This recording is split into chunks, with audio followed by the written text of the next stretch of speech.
This is an update for those that were heated about the OnlyFans porn advertisement that was allowed on my children's Christian's private school property for the past year to 2 years. Admittedly, the mother that drives this vehicle has said she's been coming on to school property with for 2 years with these advertisements on her vehicle. Granted, those advertisements used to be much smaller, and so parents just maybe didn't even notice them. I would be one of those parents, never even noticed them. To mock the school when the school had a problem with it. I know she posted publicly, hey, children's private school has a problem with my advertisement, therefore I'm basically going to blow them up. And that's what she did in, I think, August of 2023. So these giant advertisements have been on school property since at least then. I don't know the exact date which she blew these up. First of all, there's so many details just circling around this that are so inaccurate. This wasn't a one-time thing. According to not only the administration, but also many staff members that I've spoken with about this, as well as other families, they have said that these vehicles were not supposed to be on school property while they were advertising porn, period. And if they were found to be on school property, this was before January ever hit, before I ever even came into the picture to complain about it. If they were on school property, they should be reported to the administration for the administration to do nothing about, essentially. So, and I say nothing as in, if you ban vehicles from coming onto school property with a giant advertisement, and then they do it again, and they do it again, and they do it again, and the consequence for that is, hey, I'm going to go chat with this family again and remind them that they can't drive on school property with those advertisements, then that is not handling it. That is not a consequence. That is just saying, hey, you can do what you want, and I'm going to smack your hand the next time you violate it. But that's all I'm going to do. And then when you do it again, I'm going to smack your hand again. So that is how the administration at this school handled this problem, which is why I was so angry. It wasn't at the mother. It was at the school. And it wasn't until I talked to about 7 different staff members at this school, and I found out that this has been an ongoing issue that many people have complained about, that many people have sent emails about, that many people have told their teachers about, parents have told their children's teachers about, and that everybody just keeps reporting it, and yet they're still there. Yet the advertisement is still there. And you know how easy it would be? They didn't have to be kicked out, which they were expelled a week ago from yesterday, I believe, somewhere around that time. They didn't have to be kicked out. Had administration done what they should have done, according to the values and scriptures that they quote from the Bible, then they would have been given a warning, right? Hey, got to get your vehicle off the property, or just put a magnet over top of it. You know how easy that is? That's the easiest thing ever. If you're pulling 10 to 20 grand a month on your OnlyFans page, I know you can afford a magnet to just smack on that when you drop your kids off. And you know what? You just pull over right after that, right after the school, yank the magnet off, and then you can just go about your business, right? Like, that's pretty easy. This could have all been prevented.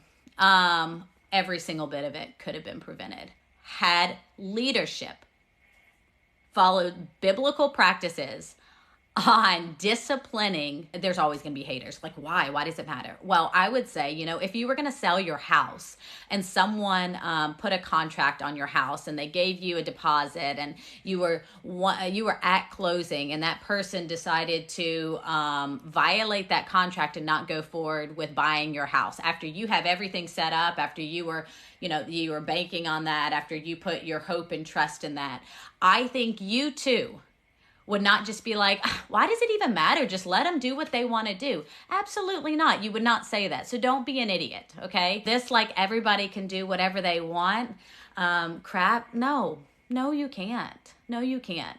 And that only applies. People only say that when it deals with other people because they're totally the victim when it deals with them. It's a private Christian institute, okay? If I wanted my children to go to a school like the rest of the world, then I'll send them to that type of school. I am not paying for a quality education. I'm not paying for really anything else, uniforms, or to put them in bubble wrap and hope they aren't exposed to drugs and sex and porn and rape and murder and stuff. Like, I'm not paying for something like that. They're going to be exposed to that no matter what. I am paying for an institute to have the courage and to have the integrity to stand up for biblical principles and then guide their staff, their children, their families into that, all right? And not be a coward. Page 20, 21, an action that seriously harms the name of Christ and or the school's reputation in the community, especially of an immoral nature. A habitual attitude or conduct not in harmony with the goals and spirit of the school.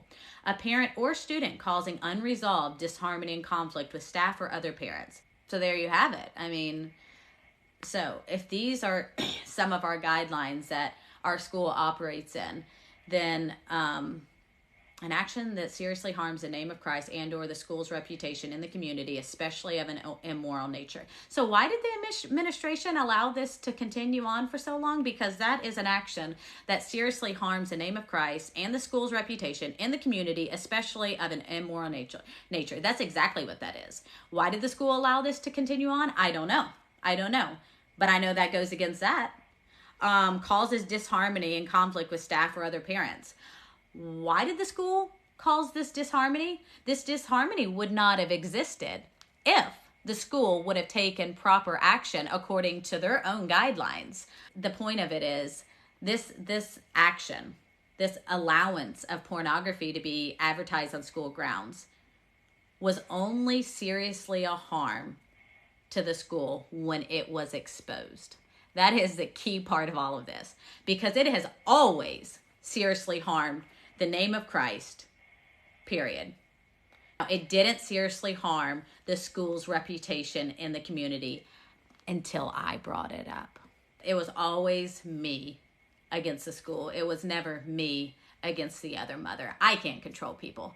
What I can do is an institute that proclaims Christianity, that proclaims the gospel, that proclaims biblical values that I pay for.